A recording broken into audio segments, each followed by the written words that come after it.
Coming up on today's show, we take a look at the new Krispy Kreme store that's just opened in Coventry. Our one charity is ensuring the homeless don't go hungry this Christmas. and an exclusive behind-the-scenes look at the Belgrade Theatre's latest pantomime. All that and a performance from Coventry's favourite folk musician, Helena Ward. This is iCOV TV.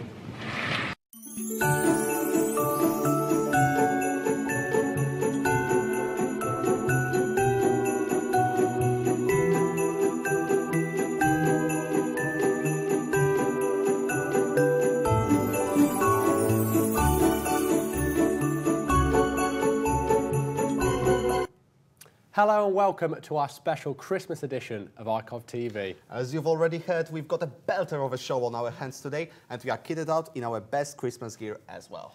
Make sure you're following us on Twitter as well at media_iCOV to have your say in today's multiple polls, including when Christmas dinner should be eaten and at which time you should open your presents. We'll hear the results of our fantastic debate from our team, who will pick apart your opinion in about 15 minutes' time. A fantastic show on its way. First of all, here is Claudia with the news. Thanks, guys. A senior advisor to the European Court of Justice says Article 50 could be revoked, putting a halt to Brexit. Campos Danches Bordana has said that legally it is possible for the UK to go back on their decision to leave the EU without EU approval. This could mean the UK could simply cancel Brexit, remaining a full member of the EU with all the benefits intact. This bombshell comes just 1 week before MPs vote on Theresa May's Brexit deal. Police remain baffled by the mystery explosion that occurred in Coventry on Sunday night. Many people reported that their homes or windows were shaking due to the bomb, while one house experiencing falling plaster. Several police and fire crews were cancelled to the Longford area at 9 p.m. on the 2nd of December, with the explosion being heard as far away as Willenhall and Bedworth. While initial reports suggested a gas explosion or even a light plane crash, these have all been discounted. Police are asking anybody with information to 101. Coventry Belgrade Theatre is preparing to spend their money they'll be receiving following Chancellor Philip Hammond's budget announcement of a multi-million-pound investment in the West Midlands. The celebrated local venue will get part of the £4.6 million allotted to the region back in October, resulting in the theatre's first big refurbishment since it was established 60 years ago.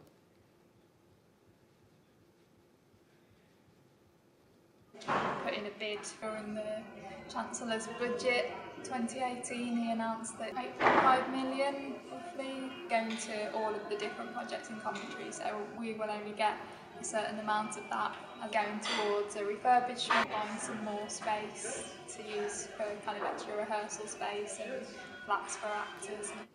The new trailer for Marvel's next blockbuster has hit the web with less than 100 days until Captain Marvel's hits cinemas. The company's first movie, led by a female superhero, stars Oscar winner Brie Larson and Jude Law as it's released in March. The character was originally male and created by Stan Lee, who died 2 weeks ago. But Larson plays Carol Danvers, who was introduced as the captain by writer Roy Thomas in 1967. Set in the 1990s, the new trailer features Larson showing off her powers while sporting a Mohican, more shots of a digitally de-aged Samuel L. Jackson and Eka. That's your news headlines. Now back to you in the studio. Thank you for that, Claudia. Now, it's been a bleak week for high street retail. A new report showed that this November has shown a drop in sales for retail compared to last year, and UK shops are looking for any reason to be cheery in the run-up to Christmas. Yeah, that might explain the fanfare surrounding the launch of a Krispy Kreme store in Coventry this week. Lucas Malinauskas finds out more. Krispy Kreme coming to West Orchard will make a really big difference to us. It's a big international brand that attracts lots of customers, and we're really looking forward to it. It does take a very long time to negotiate with national brands, and we're really pleased that we've been able to come up with a deal to attract Krispy Kreme to Coventry. I think it's going to be successful here in West Orchards because it's a very popular product, and we've got really good footfall. We've got over 7 million people that visit the shopping centre every year. So if you match the numbers of people with a great product, it's bound to be successful.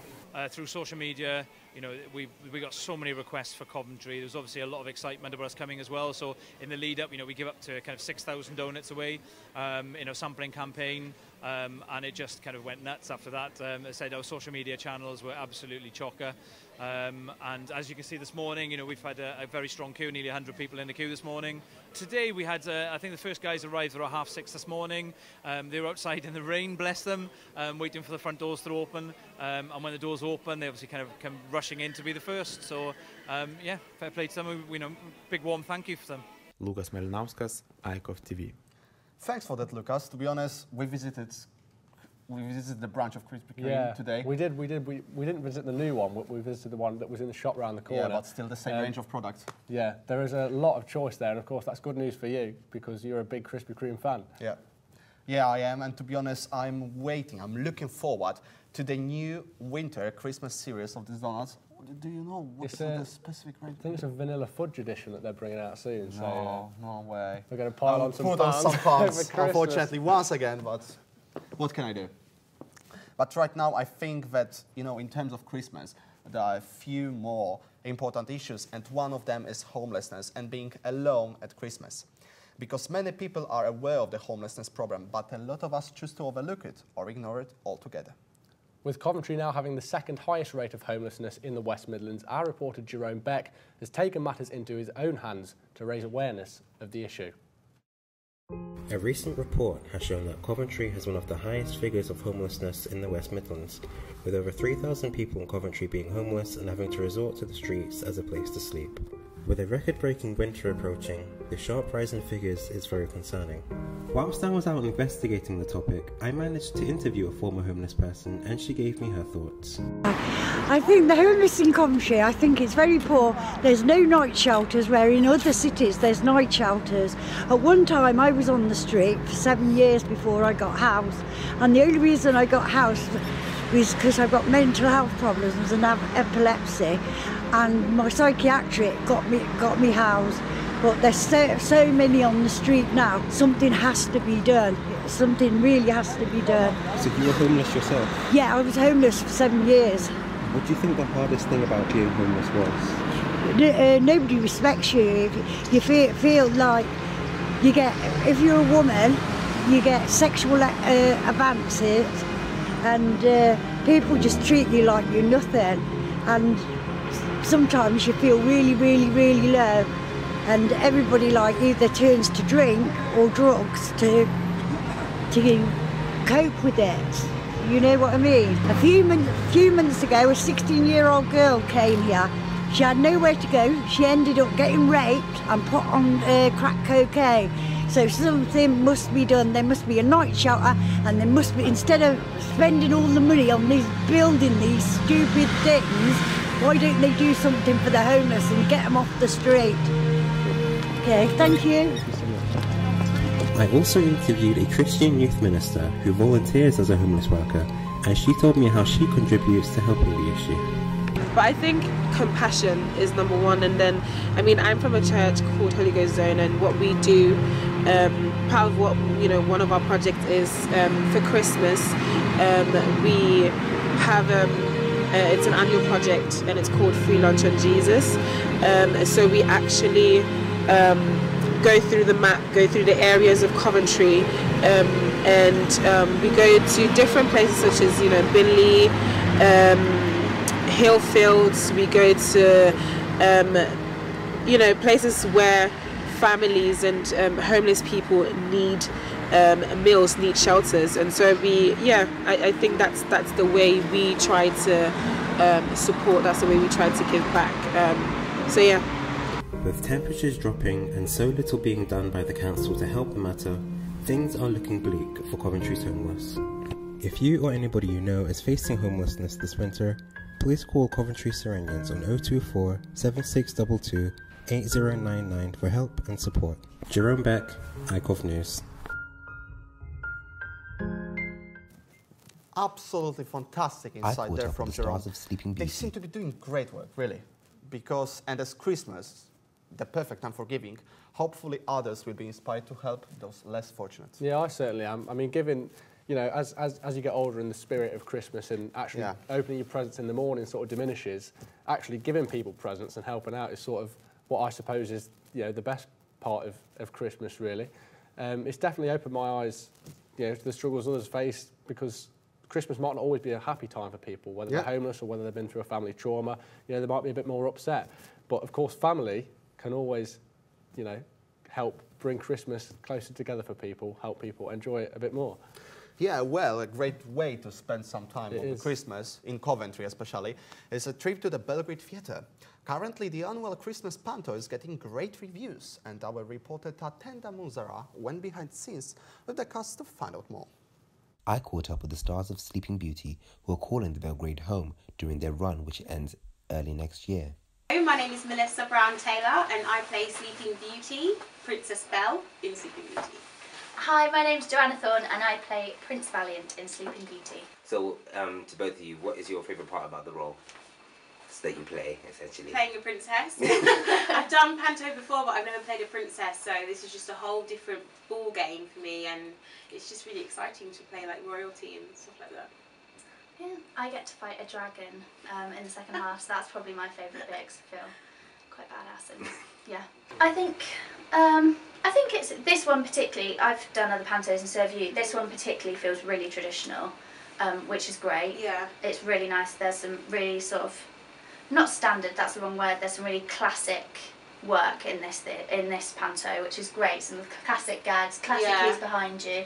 There's some really up-to-date stuff as well, but this one definitely feels like a really traditional panto at heart. I think their schedule as well is so different from sort of a standard 8 shows a week in the evenings, 2 shows on Saturday. Like today we've had a show that started at 10:15, so our warm-up was at 9:15, so yeah, it's... Yeah, I was up at 5:30 this morning, ready for this show. Ready for the show. How many costume changes do you undergo in like one performance? Like, oh, I only get one costume change. Yeah, you only get one. I know. There's a big walk down at the end, which is our big finale, and everyone gets costumes that are all in these colours. But yeah, I just stay in the same costume until my walk down. Until the walk down. I have 4 on the other hand, but I don't have any quick changes. Everything's really like I have enough time, but I feel like probably the Dane. Oh, the Dane and the outfits are ridiculous. So you can only imagine how long it takes. This has been Tatenda Manzara, reporting for iCOV News. I bet Tatenda had a lot of fun there. It looks like it's going to be a great show. It's making me even more excited for our own musical guest, Helena. Sorry, Joseph, have you ever been to the Belgrade Theatre? I haven't been to the Belgrade Theatre, no, have you? Yeah, not very cultural, man. I'm sorry. How many times have you been? Once or twice. Is it? But it not for a pantomime at all, sorry. Just for a normal theatre show. Yeah. I'm thinking of heading down there sometime this year. It would be definitely very great performance, because Christmas is definitely also a great time to spend some time with loved ones, and the trip to the theatre seems the perfect way to do so. But Joseph, what else makes for you the perfect Christmas time? Well, for me, it's the food, it's the family, donuts, it's the spirit, it's the family feeling. But of course, you have been voting on our Twitter polls at media_iCOV to have your say on some more important issues. And now we're going to hand over to our panel, as I mentioned earlier, to discuss these Christmas controversies. Thanks, Joe. So, we are going to sink our teeth into some juicy debate today, as well as some mince pies, but that's later in our debate. So, we're going to start on a topic that is sure to divide opinion. So, there's talk nowadays. Of course, when you're preparing a Christmas dinner, it's not cheap, is it? You've got to factor in the turkey, all the trimmings, the alcohol, of course. Is it fair? Is it fair that the host asks their guests to contribute financially, or is it, it's the Christmas spirit? They should be expected to pay for it. What do you guys think? If I'm honest with you, I think it's a lot of money to expect for one person to just be able to pay, like on average, including all that stuff you've meant, the dessert and everything. It's £67.37. It's a lot of money, isn't it? Now imagine that. Someone's done their maths. Yeah, I've done my maths. I'm so excited for this. Christmas is an expensive time of year, as it is, isn't it? But what I'm saying is that if you've offered to host, maybe that comes with it. Like I expect people to come with like maybe like a dessert or maybe like something to help it with. You turn up with something. Yeah, you turn up with something. It's polite, like maybe a bottle of wine or something. Well, we've been asking our audience about this, and you voted. 80% said no. So 80% of you think that you shouldn't be expected to contribute financially, which is interesting, because personally I think that maybe you should. Mm-hmm. That's up to opinion, I guess, isn't it? Yeah, and another issue that the public has been voting on is whether or not Die Hard is a Christmas film. That's a classic, isn't it? Is Die Hard a Christmas film? It's just not. It's just not a Christmas film. Well, for me, it is. Because a lot of the iconic scenes Oh. A lot of the iconic scenes of Die Hard are Christmassy. You know, you got the Christmas party at the beginning. You got the famous quote, "I've got a machine gun, ho ho ho." I understand there's themes of Christmas in it, but the central storyline is not really relevant to Christmas. I think just because it's set in the time period that Christmas falls over doesn't mean that it's a Christmas film. I raise you Frozen, because I'm sure a lot of people this Christmas No, will be watching that's Frozen. not a Christmas film. Why is it not a Christmas film? Because just because it's got snow in it, it doesn't make it a Christmas film. No, but a lot of people think it is. And you're saying Die Hard isn't a Christmas film, although it includes a lot of Christmas themes. It has themes, but it's not... the plot is not evolving around Christmas. The plot is what is it? What's his name? Bruce Willis. Bruce Willis. Yeah. Getting a bad guy. It's not. It's something No, but he has to do it over to save Christmas. Okay, that's your opinion, but 80% of our viewers said no. 80, 83%, 82%, 82% of our viewers said no. Yeah, exactly. So they're backing me I up. think 82% of our viewers are morons, but... That's about Moving on, Mr. Stenson. My question is, when do you open your presents? I am half German. When I go to Germany, we open our presents, kind of a European thing. We open it on the 24th. We go to church, and then at night, around 7 o'clock, we all gather around the table, open our presents, and have dinner. When do you open presents? See, for me, it's a morning thing. First thing when you wake up on Christmas Day itself, you wake up, you get the stockings, the present, you see if Santa's been to visit. That is cool. I agree. It's the excitement of waking up on Christmas morning, isn't it? Seriously, I have to wait. I actually have to wait until breakfast is served, you've bathed, and you've like put like your Christmas best, if you will. Well, 48% said before breakfast, and that's our winner. 48% said before breakfast, which to be honest, I know some people that open it throughout the day, like they have like a couple of presents here. Traditionally, I would say early before breakfast, you get the excitement, especially if you have kids, of course. You've got to prep dinner as well. No, so that's the thing. You've got to open your presents and that's done. Do the dinner, eat. It's like we do it just as like we've started the prep, and then we get that time when everything's cooking. Well, I tell you what, all this talk of food is making me hungry. Do you know what? Well, that's lucky then, because we've got some mince pies in the studio. I'm not sure how I feel about mince Are pies. you not fans? I've never had a mince pie. I'm not going to Well, lie. I think Well, now's the perfect time to dig our teeth into I some feel like mince this is going to pies. go absolutely everywhere. Why is it called mince pies and it hasn't got mince in it? That's because traditionally they did have mincemeat in, and about the 20th century they got rid of the mincemeat. I'm not sure. Why? No, already I'm put off. I'll tell you what, nicer than I remember. Really? With the icing I as literally well. just ate the icing. Yeah. I ate a little bit of the crust. I was like, yeah, that's enough for me. Oh yeah, no. It's good stuff, you know. Are you sure about that? Though? You've changed my mind. You've actually changed my mind on this. Okay. But, what, you're having your mince pies in the morning. Pat's suffering over here. Pat is suffering. She used to £1 pizza from Morrison's.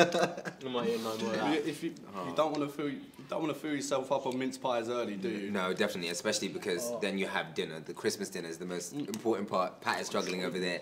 So, what time do you guys have your Christmas dinner? Well, as I said, we usually have our Christmas dinner on the 24th, but if I'm in England, then I'd say around 4:30, because we need to wait for we don't open our presents with our extended family, just our close family. And then our extended family come around half 4. See, I would say around 2. Around 2? I would say around 2. And 66% of the public agree. They reckon around between 2 and 4 o'clock, which I think is about right. I think any later than that, you've got to have a bit of a buffet in the evening or a bit of a supper, haven't you? What about you, Holly? For me, it's mid-afternoon, because then we take it into the evening. It's a big knees up, so we kind of stay around the dinner table the whole entire time. Yeah. We usually at dinner. I've got some of the things. Well, it's just as Pat is suffering over here, I think it's time to bring it back to the studio. Thanks, guys. Thanks for that, guys. Some interesting topics raised there. To be honest, Die Hard is not a Christmas film. No, definitely not. It's an action film. I don't know how that relates to Christmas at all, especially if you've seen the other ones as well. And there are some Christmas tree around in the background. Maybe, yeah. What about presents? Are you a before breakfast man? It depends, but it's probably on the evening, just like on the Christmas Eve. Yeah. For me, it's normally in the morning before breakfast, but I'm usually starving by the time it gets to around 9 a.m. So Christmas dinner as well, usually served at around 3 p.m. Almost with the majority there. It's just because it takes so long to cook a turkey, do you know what I mean? Yeah. It's in the oven for a long, long time. Now, talking of Christmas dinner, have you considered what it is like to go without Christmas dinner? Because, it's not for everyone. I can't even imagine it. Exactly. Coventry Cyrenians are holding an annual Christmas dinner for the homeless and those who are feeling lonely and vulnerable this Christmas. Our reporter Christiana Christopher reports. My name is Jack Swinburne. I'm the Fundraising and Partnerships Manager here at Coventry Cyrenians. Coventry Cyrenians are a local homeless charity helping the homeless and vulnerably housed in Coventry and Warwickshire. The Christmas dinner has been going for almost 40 years. We call it the Christmas Day dinner event, and we invite anyone who is homeless, lonely, vulnerable for a free-course meal along with entertainment and gifts. The entertainment is kind of musical acts provided by volunteers of the from the local society, local community. All the volunteers we have on the day are amazing. We've had volunteers come back for the day year after year, and a large portion of those play instruments, they sing, or they're a choir, and they provide a really kind of excellent source of entertainment for the day. So we like to give out chocolate and socks to absolutely everyone who attends, so we give that as the bare minimum. So we wrap those up, we kind of tailor the socks and the chocolate depending on what people like and what sizes and what style they want. And then we get lots of donations of things like toiletries and winter clothes, so coats and hats and scarves and gloves. And we basically like to give out as much as we can on the day. So last year we had over 100 guests, but in the past we've had 250. So it depends on the numbers that turn up to the dinner, and also depends on the number of donations we receive, but we just like to give out as much as we can from all the donations that are generously donated from the local community. Yeah. I don't. It was nearly 40 years ago. What I do know is that it was previously hosted by a different local charity, and then not that long ago that charity merged into ours, and we kind of took it all over. So the event itself has kind of almost preceded our own charity, but now we kind of it's our own thing. How it started is probably a question for my own boss, who's been the CEO of this charity for over 30 years. This has been Christiana Christopher reporting for iCOV. A quite emotional insight there from Christiana on the issue of homelessness in Coventry. I've noticed that it gets you in the Christmas spirit, doesn't it? It does though, yeah, it does. Yeah. To be honest, what do you think about it? I think that, like we said before, giving at Christmas is almost better than getting presents these days. So if people are helping out with making sure people have Christmas dinner and whatever. Would you be involved? Would you like to be involved? I'd like to, yeah. I might head up there. I know where the headquarters is up on Fargosford Street, so I might give it a look afterwards. Now, obviously, there's loads going on in Coventry for Christmas. What with the theatre and acts of kindness, as we've just mentioned. But what if you wanted to venture out of Coventry? Well, London is a lovely place to visit around Christmas time, as you might know, Max. I agree, but as someone that commutes from London, I think if I lived in Coventry, the lengthy journey might be enough to put me off. Of course, yeah. Well, obviously, none of us enjoy a long train commute, but what if that journey to the capital only took 8 minutes? Well, our reporter, 8 minutes. Sam Wilkins is outside now to tell us more. I would like to. Thanks, guys. As you can see, I'm here in the lovely grey Coventry City Centre, a place that soon may be affected by something called a Hyperloop. Hyperloop is a train that's been made by Tesla, of Elon Musk, and it's a train that's designed to go from London to Coventry in 8 minutes. You may be thinking, how is this possible? Well, the Hyperloop is designed to go more than 1,000 kilometres an hour in a vacuum tunnel. So we've taken to the streets of Coventry to see what the locals think about the idea. Come with me. It's warmer in here.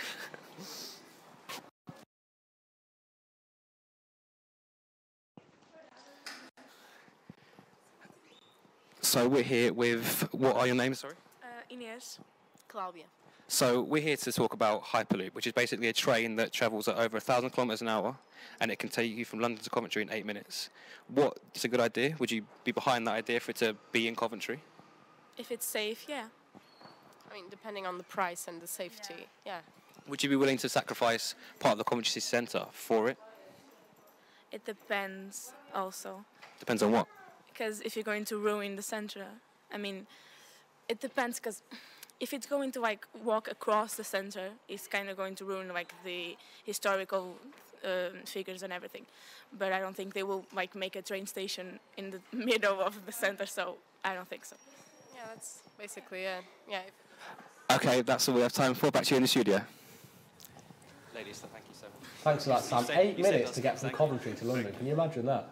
No, not really. Well, I know that would make my comment much easier, but to be honest, right now it's just like unimaginable for me. Yeah, it's just a dream. I'm sure it would. Now on some sports action with our reporter Jay Randhawa, who actually headed down to BCB Promotions Gym in Wednesbury to interview Ijaz Ahmed and Lee Gover, who are in action this weekend.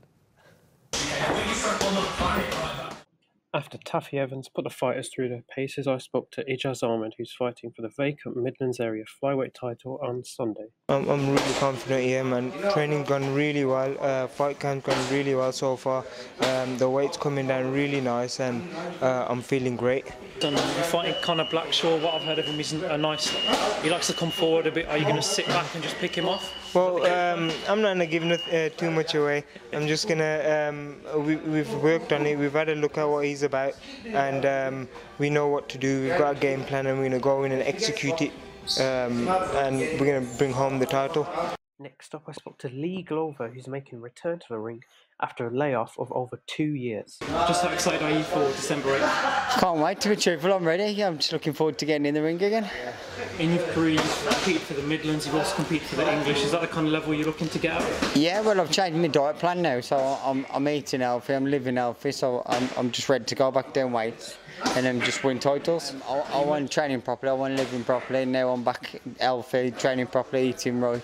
I'm ready now. You've described this little comeback as your last chance, so you're just going to throw everything into it now? Yeah, I'm just going to give it more. I'm just going to get there, and December the 8th, I'm just going to show everyone what I got. I definitely wouldn't want to beat Lee or Ijaz's upcoming opponents after seeing their frightening combinations on the pads. This has been Jay Randhawa for iCOV. Back to you guys in the studio. Here's the weather with Christiana. Christopher. The decline in temperature is set to continue this week as the coast seems to be a mainstay for the foreseeable future. After a cold start this morning, today's weather will be chilly and dry with a little bit of sunshine every now and then. It will eventually turn hazy with cloudier skies later on. During the night, we will see thicker cloud with outbreaks of rain moving up on the south. However, on a positive note, it will be slightly warmer than last night. Tomorrow, there will be heavy patches of rain with a high chance of mist and fog. It will be milder than Tuesday, so you may not need that many layers when leaving the house. On Thursday, there will be highs of 13 degrees with a slight chance of rain throughout the day. During the evening, with the wind strengthening further, rain will spread from the southwest. Friday, we'll have strongly westerly winds, although an early will clear to leave bright spells and a few showers. A powerful windstorm takes aim at the United Kingdom and Ireland. It is also threatening to travel delays across the region. That's been your weather. Now back to the studio with you guys. Thanks for that, Christiana. That brings us, unfortunately, towards the end of our show, just in time for a live performance from Helena Ward. Here's Helena.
Never felt